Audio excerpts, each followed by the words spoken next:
नमस्कार दोस्तों, आप सभी का हमारे चैनल पर फिर से स्वागत है। दोस्तों, आज की हमारी कहानी का शीर्षक है तपस्या का फल। कहानी सुनाने से पहले आपसे अनुरोध है कि आप हमारे चैनल को सब्सक्राइब करके हमारा सहयोग अवश्य करें। बहुत वर्ष पूर्व ऋषि मुनि भगवान को पाने के लिए कठोर तपस्या करते थे। यह तपस्या कैसी रहती थी? एक पांव पर खड़े होकर नमस्कार की मुद्रा में भगवान का नाम जप करना, पानी में नमस्कार की मुद्रा में खड़े रहकर अखंड भगवान का नाम जप करना, हिमालय जैसे पर्वत पर जाकर अत्यंत ठंड में एक ही जगह अनेक वर्षाएं तक बैठकर नाम जप करना, इस प्रकार तपस्या की जाती थी। तपस्या के समय न कुछ खाया जाता था, न ही पानी पिया जाता था। इसी प्रकार कठोर तपस्या करने के बाद भगवान भक्त पर प्रसन्न होकर उन्हें आशीर्वाद देते थे।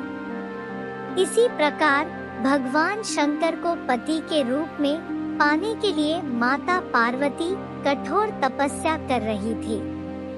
तपस्या के समय वह भगवान के चिंतन में ध्यानमग्न बैठी थी। उनकी तपस्या पूर्ण होने वाली थी कि उसी समय उन्हें एक बालक के डूबने की चीख सुनाई दी। माता तुरंत उठकर वहां पहुंची।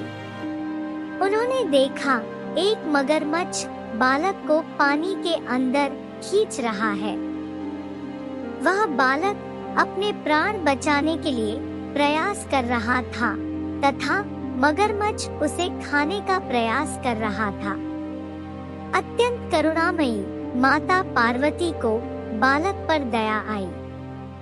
माता ने मगरमच्छ से निवेदन करते हुए कहा, बालक को छोड़ दो, इसे आहार न बनाओ। उस पर मगरमच्छ बोला, माता यह मेरा आहार है।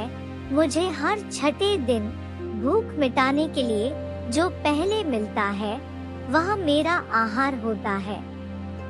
मेरा आहार ब्रह्मा ने निश्चित किया है। माता पार्वती ने फिर कहा, आप इसे छोड़ दे। इसके बदले मैं अपनी तपस्या का फल आपको दूंगी। पार्वती माता ने बालक के प्राणों की रक्षा के लिए अपनी कठोर तपस्या का फल दांव पर लगाया। मगरमच्छ ने भी उसे स्वीकार किया।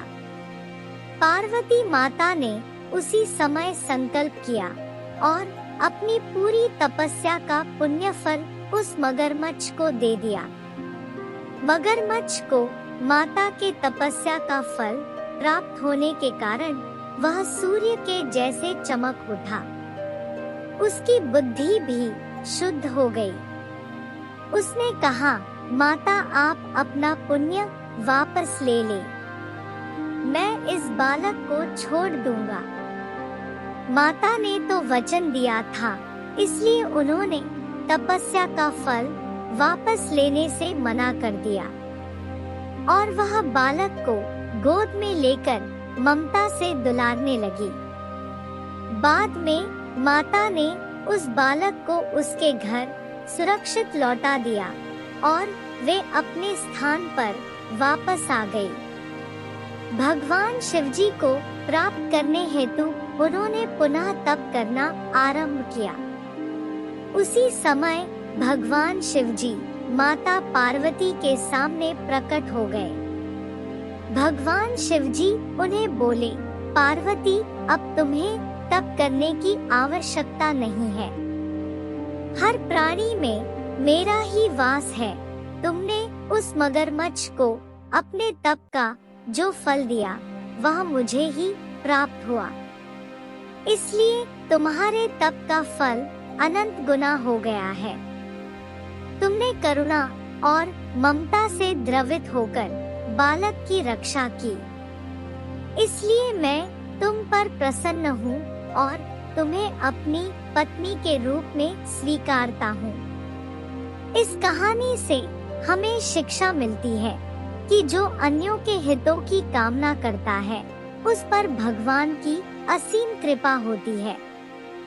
जो जीव असहायों की सहायता करता है, जो दयालु और करुणाकारी होता है, भगवान उसे स्वीकार करते हैं। इससे हमें यह भी सीख मिलती है कि हम स्वार्थ का त्याग कर निस्वार्थ रूप से भक्ति करेंगे तो भगवान की प्राप्ति होती है।